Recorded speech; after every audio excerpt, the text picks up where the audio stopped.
There is isifundiso ke esi-approachile emabandleni, siyatrenda ngolimi lwamanje emabandleni, isifundiso esithi umuntu ulingana noNkulunkulu. Sizwa abantu esibathembayo besishumayela lesifundiso. Sizwa abantu esithe sifike ekukholweni nathi singakazi sabalalela besishumayela lesifundiso.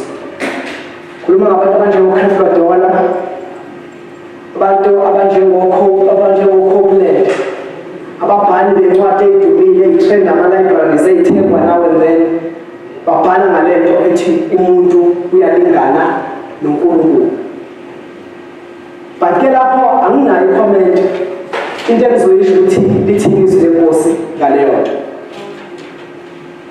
Into yokuqala efanele sibhekene ukuthi yini isource yalento eyenza abantu bathi balingana noNkulunkulu.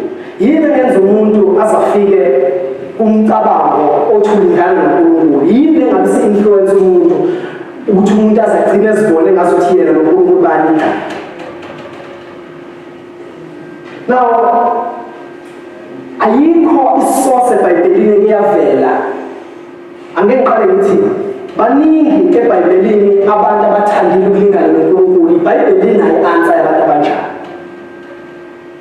iBhayibheli alithule, alikho silent nge-issue enjalo, liyi-addressile. And uma ufuna isource yokuthi yini eyenza umuntu azitshele ukuthi ulingana